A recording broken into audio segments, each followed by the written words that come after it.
can we go around the table and everyone just say their name? Starting with you, Doris. Doris White from Alma United. Ian Rankin from Knox Presbyterian. Joan Karstens, Gale Presbyterian Church in Elmira. And I'm Linda Rankin, married to Ian Rankin. I'm Joyce Gladwell, and unfortunately my husband is no longer living, but he was very active. And we are from Elmira in Gale Church. I went home to Canada to visit my mother a while back, and I asked her to invite a group of her friends over. So she did.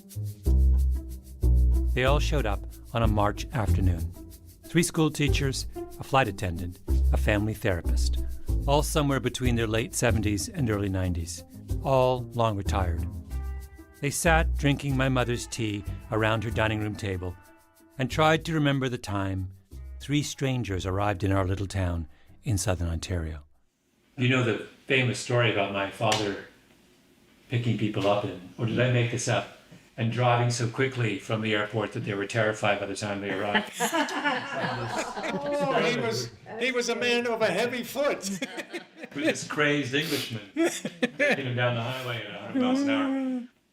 We were talking about December 1979, when my brothers and I were teenagers, too young at the time to truly understand acts of kindness and how they work. I think people stepped up when they felt there was something that they could do, and that's why, to go back to your other question, who helped? A whole bunch of people helped. It wasn't just... And they came up because they felt, oh, I can do or that. they had this, they could donate. My name is Malcolm Gladwell. You're listening to Revisionist History, my podcast about things overlooked and misunderstood. This episode is about the time my parents and a group of their friends agreed to sponsor 3 refugees from Vietnam.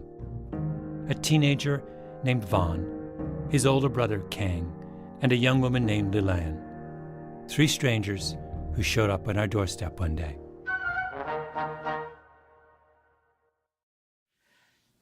So how many people were in your group in total? That's almost an impossible question to ask, because if you look at it, when we would have a meeting, we might have 10 people at the most.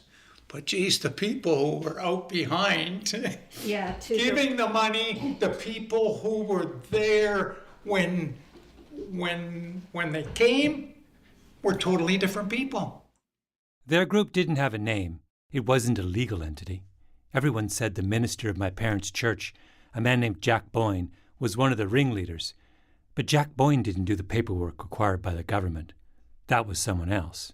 And lots of other churches were involved as well. Around my mother's dining room table, the details were vague because they were vague back then. These were ordinary people going about a big task by ordinary means. And the potlucks. And we did have potlucks, and there were a lot of people there. In the small towns of southern Ontario, nothing of any consequence is accomplished without potluck dinners. There are an estimated 20 million refugees in the world, whose lives have been uprooted by one crisis after another. The Russian war against Ukraine, the U.S. retreat from Afghanistan, the obliteration of Syria. Every era has its own humanitarian crises, and in the late 1970s, the attention of the world was on Southeast Asia.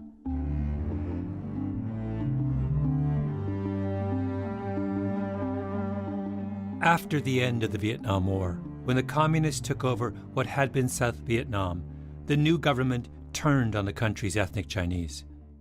800,000 people fled Vietnam, escaping across the Gulf of Thailand in overcrowded boats. Somewhere between 200 and 400,000 of them died at sea. The survivors were called boat people. In response, a group of Canadian religious organizations approached the Canadian government with an idea. The pool of people the Canadian refugee system deemed worthy of resettlement was clearly much larger than the pool of people the government was actually willing to let in. So why not let private citizens handle the overflow? Let small groups of people get together, bring refugees into their communities, and take responsibility for finding them homes and jobs. The idea wasn't to replace the government's own formal refugee system, but to augment it. That was a real sticking point in the early years. A lot of groups said, we don't want to do something that we think the government should be doing. That's Brian Dyke, who works with the Mennonite Central Committee and the Refugee Hub at the University of Ottawa. So they talked about what we often call additionality. This has to be in addition to what the government is doing already. It's a principle I think the government of Canada continues to hold to. The result is that in recent years, the number of refugees who come to Canada with private support dwarfs the number who come in through official channels, and Canada currently resettles more refugees on a per capita basis than almost any other country in the world. The Vietnamese refugees who came to my hometown, Cang, Van, and Lelan, were boat people. In 1979, they were all in a camp on a tiny island off the coast of Malaysia. This is about 1 kilometer square, and about 40,000 Vietnamese refugees live in that island, so very small. That's Von Huynh remembering the story. How long were you in that camp? I stayed in that camp for 10 months, from January until October. Then, in the fall, they got word. They'd been accepted to Canada through the private route, sponsored by the Rankins, Doris White, Joan Carstens, and my parents, and all the others who came to the potluck dinners in our little town in southern Ontario. Tell me about arriving in Canada. What was that like? Happy, sad, lonely, and worried. Happy because I have a country to accept me. So they opened the door and accept the refugee, and I can start a new life, freedom. So I don't have to worry about my past in Vietnam or live in the camp. Sad because I still help my father and my other brothers and 2 sisters. They are in Vietnam. Happy, sad, lonely, and worry. I remember Vaughn and his brother from that year. They ended up at my high school, walking the halls in clothes they had been given for the unimaginably cold Canadian winter. Both of them thin and quiet, trying to get an education in a language they had only started learning a few months before. Cang and Vaughn ended up going to one of the best universities in Canada, got good jobs. Their friend Lelan, meanwhile, met another Vietnamese refugee while playing musical chairs at an event organized by one of the sponsoring churches. The 2 got married, had children, who grew up Canadian. I think one of the most fondest memories we have with our mom was just a trip that we took with her to Ottawa. That's Leland's son, David Ha, who teaches at the University of Waterloo. So back in 2012, we went to celebrate Canada Day with her and just as a family, and she never stopped talking about that trip. So year after year, she would just say, hey, do you remember that time when we visited the capital just to enjoy the fireworks and just to be with others that are just proud to be with Canada? I'm sharing all this not just because it's an immigration story with a happy ending. This is a certain kind of story, a kind that I think we too often overlook.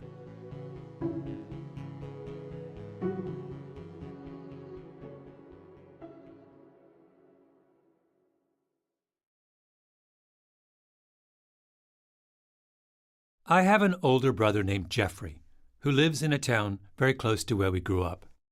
In case you're wondering, my brother and I are very different. I like to talk about how to fix things. He actually fixes things. In a crisis, I wave my hands in the air. Jeffrey disappears for an hour and emerges with a solution. On a desert island, given the choice, you might pick me for company because I could amuse you for an afternoon with my theories. But when the sun starts to set and you're hungry and thirsty and have nowhere to sleep, you realize, oh, I picked the wrong Gladwell. Jeffrey was for many years the principal of an elementary school in a city called Kitchener. The school had 400 students. If you're an elementary school principal in a country that lets in lots of refugees, chances are you'll have some of them as students in your school. And he did. I called up my brother to ask him about it. At one point, we had, I think, 20% of our school population were Syrian refugees. Wait, so if you had 400 students, are you saying you had 80 Syrian refugees in your school? 80 Syrian refugees, on top of probably another 70 to 80 ESL students, immigrants, refugees from other places. I think the biggest thing, the first thing we saw was trauma. Like that was really where it kind of hit the idea of a trauma-informed approach. So when kids are acting out, when they're being violent, or when they're crying, or they're withdrawing, or maybe stealing things, you have to look at their experience from camps or from war.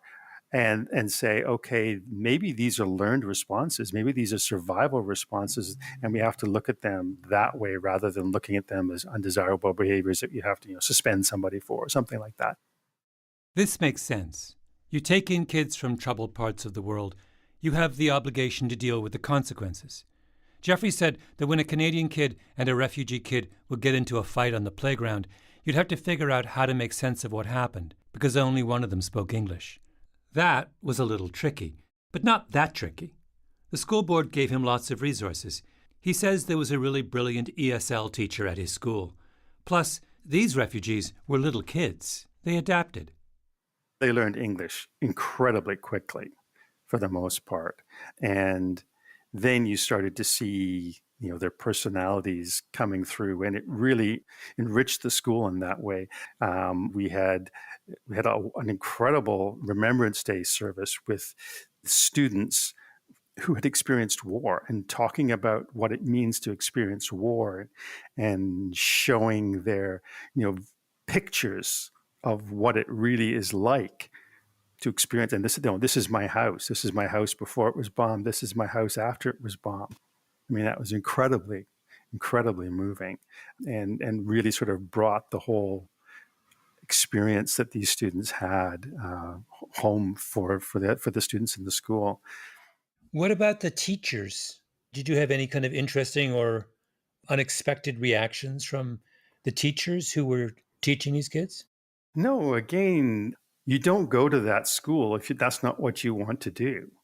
My job was to say to these teachers, look, you need to just get these kids into the classroom. You need to make them feel at home. You need to make them feel loved, to feel welcome in the community, and we'll get around to learning when they're ready. That's the message you have to give, not, worrying about whether these kids can fit in or not. You need to make them feel loved, not worry about whether they'll fit in. Jeffrey didn't think that dealing with the refugee children required any heroics. It just required lots of people doing their bit. A generous school board, a really good ESL teacher, and parents who believe that seeing a picture of a classmate's bombed out house is a valuable learning experience. You open your mind, you open your heart.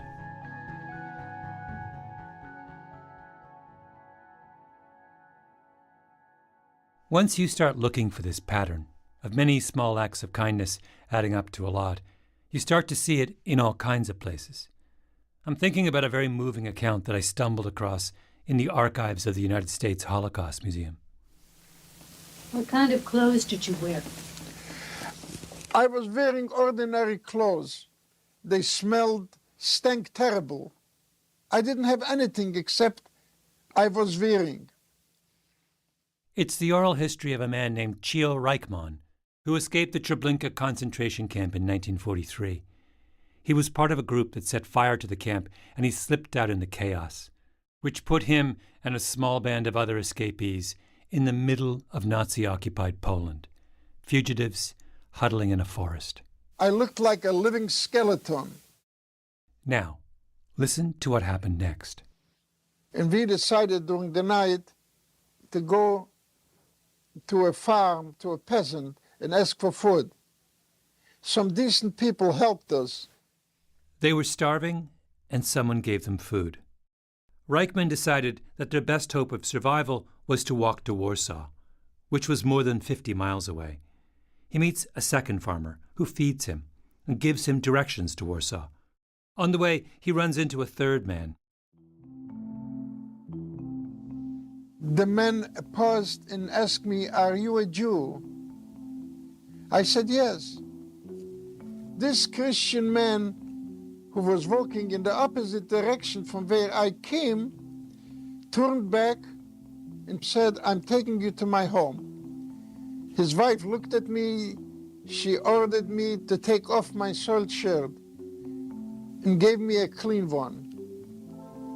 You know what? She said to me, "This is my husband's only extra shirt." They gave it to me. They gave me a hearty meal and inquired about my plans. Reichman stayed with the family for 2 weeks, gaining strength. He left them and met a smuggler. The smuggler gave him a ride.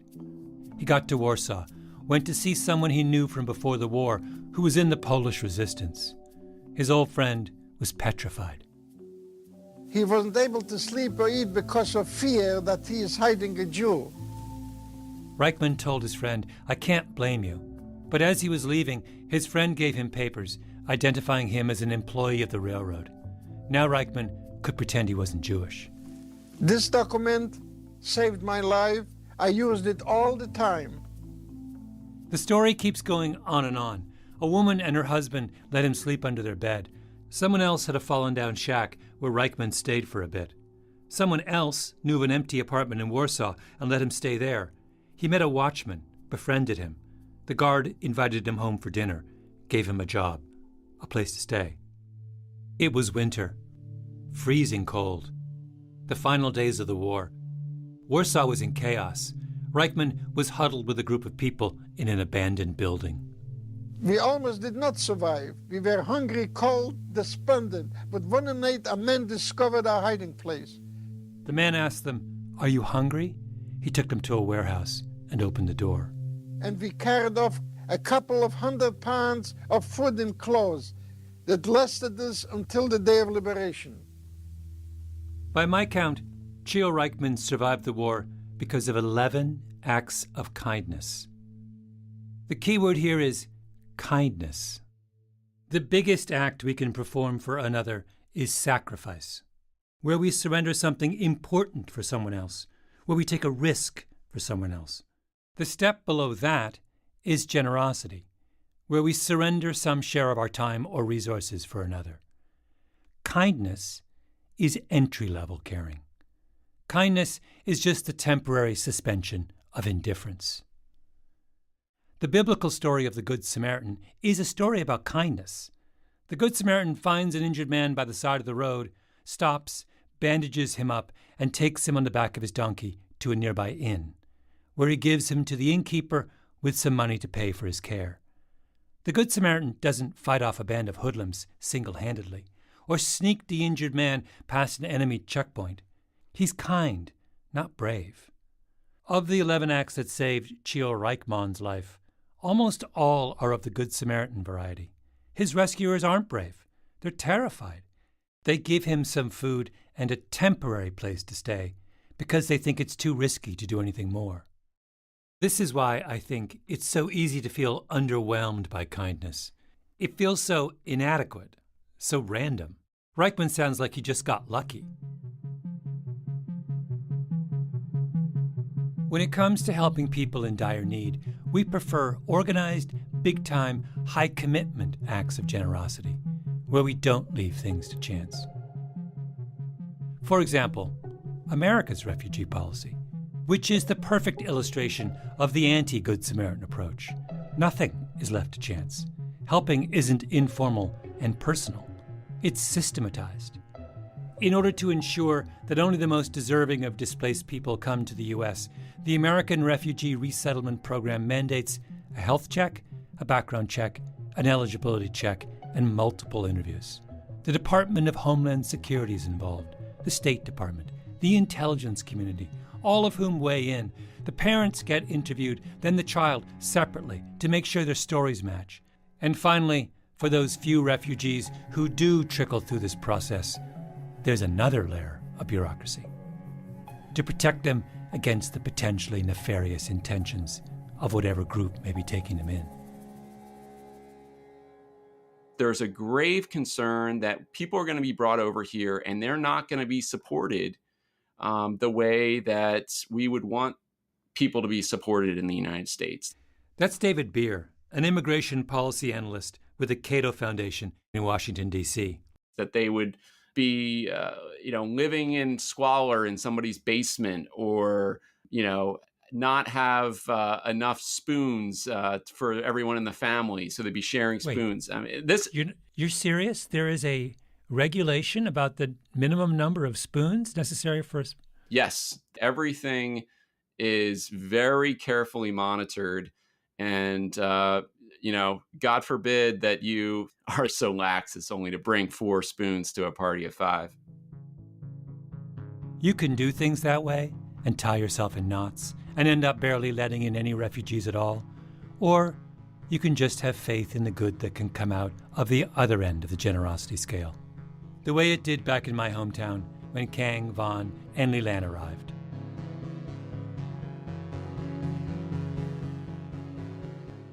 Someone with a big house and lots of empty bedrooms took the 3 of them in for a few weeks. An apartment was found for them in Elmira, a little town where I grew up. Leland said she wanted to get a job, so Joan got her a job at a local clothing factory. Everyone, including my own family, took turns in the early years inviting them over for dinner. Was that sacrifice? Please. My father had an endless stream of grad students from overseas who were always coming over for dinner on the weekends. It was just to have the people around her, like your parents, like Graham and Joyce, just to kind of welcome her in and to bring her to community events and help her learn the language and things like that. That's David Haw again, remembering what all those invitations meant to his mother. For me, it was neat just to hear stories from my mom of just the small things, those mundane things that really stood out to her that I don't think people would normally even talk about. Little things, mundane things, not big things. But remember the lesson of Chio Reichmann. Lots of people doing little things can very quickly add up to a lot. When Kang and Von were finishing high school, my mom remembers that the guidance counselor called my dad. And he said, "What are you doing with these boys?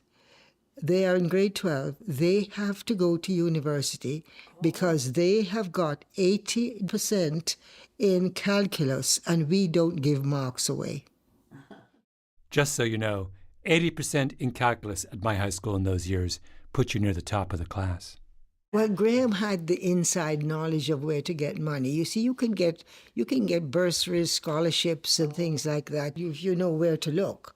And so he must have pulled a number of strings because they were both at Waterloo with Graham. Yeah. And they got their BAs. Graham had inside knowledge. But then again, Graham was a math professor at the University of Waterloo.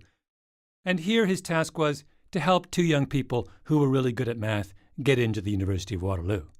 This was not a heavy lift. And before any of this, there was the problem of bringing Von, Kang, and Leland to Canada in the first place. Someone had to do the paperwork. Now, if my mom had to do the paperwork, that would have been an act of courage. But Ian Rankin does the paperwork. I remember having to go down and be interviewed by somebody on Duke Street. I'm sure it was a complicated process that took many, many hours. But my sense is that Ian Rankin is the kind of person for whom successfully navigating a complex bureaucracy is a form of pleasure. None of that stuff was anything that sort of the organizing committee delegated. It just was who could do it. I'm learning for the first time what your role is. And I have wondered many times, how was this engineered, and what were the links with the government? Now I'm learning for the first time. If I can break in here, this is a very Joyce Gladwell moment. Her surprised discovery of some formal bureaucratic structure beneath what she thought was just people interacting with each other. And then my mom volunteered this. I was a stranger and I had to be taken in myself, so I know what it felt like, going to England as a student and experiencing hospitality from churches and organizations like that. So the sense of being strange in another culture was something I understood very clearly.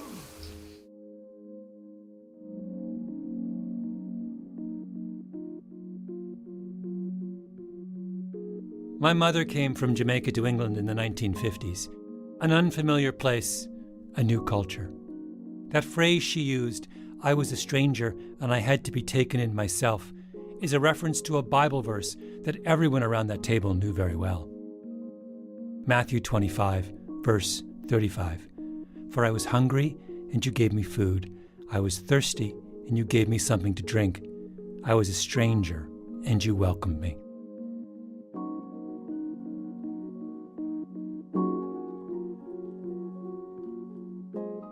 Heroic rescues can have huge and dramatic effects, but they're very difficult to replicate. The group around my mother's dining room table were non-heroic rescuers, and there is nothing they did that couldn't be done by any like-minded group of ordinary people. So we give credit to those people, Jack Boyd. And Graham. Oh, definitely. And you too. Graham was... Yes, and you.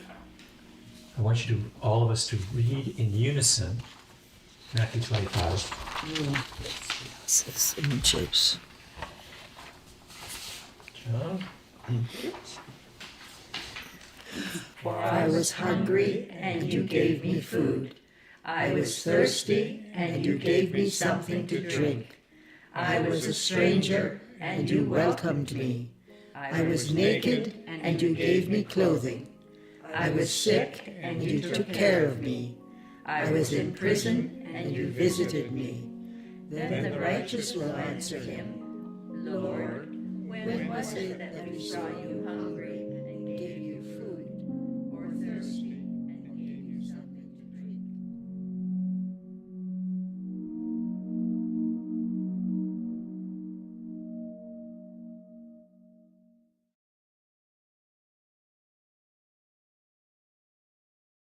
Tell me the story about that girl. Do you remember? Oh, yeah. I don't know if I can tell that story and hold it together. When my brother Jeffrey was principal of the elementary school in Kitchener, one of his youngest students, a Syrian refugee, was inconsolable. Yeah, she was this little girl, came in to kindergarten, and she came in on the first day, and she was just wailing like crazy. And the parents didn't seem to know what to do with her because they were just at a loss. What's going on? We don't understand. And we did, as we do with any child who's crying in kindergarten, we work with the parent. We'll look after your child. It's okay. So we give them encouragement. And usually they come in 5 minutes later, they stop crying and they're fine. Except that didn't happen with her. She just kept wailing, and it was heart-wrenching. So we went into class, and my ESL teacher was there, Tracy, and I just said, look, just hold her. And so she held her on her lap, and she was still just crying. And I thought, okay, what am I going to do? So I just knelt down in front of her, and I just started to hum. And I was humming,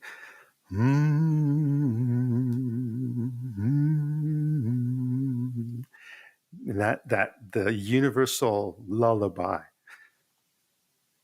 And she stopped. She stopped crying.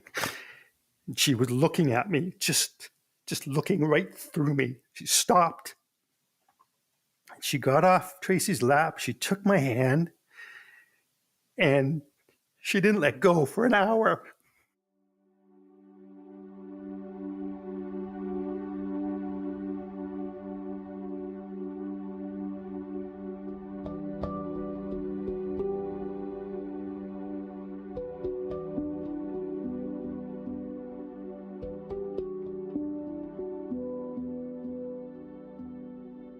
She walked with me around the school, and she had a death grip on my finger, and she kept up with me. She just ran beside me and kept going. And we walked around the school. We visited all the classrooms. And then we were sat in another little conference room, and she drew pictures for me, and I was drawing pictures for her. And she was talking to me, and I was talking to her, and we didn't understand what we were saying. And then I finally, about an hour and a half later, I took her back to her class, and she was fine.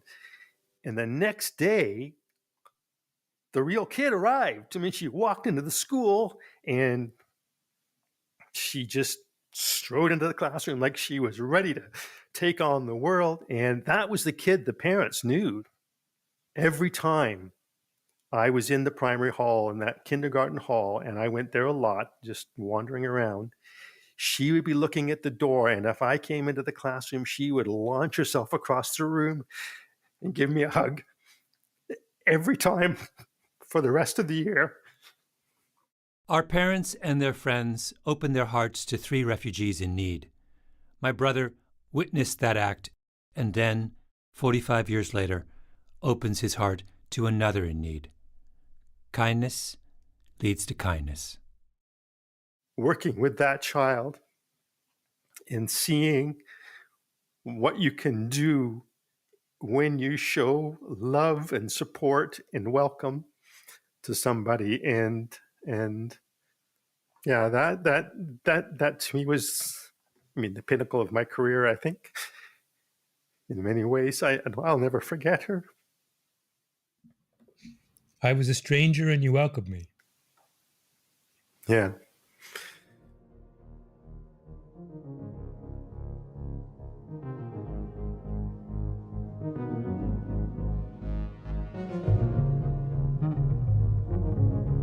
Revisionist History is produced by Eloise Linton, Lee Mengistu, and Jacob Smith, with Tali Emlin and Harrison Vijay Choi.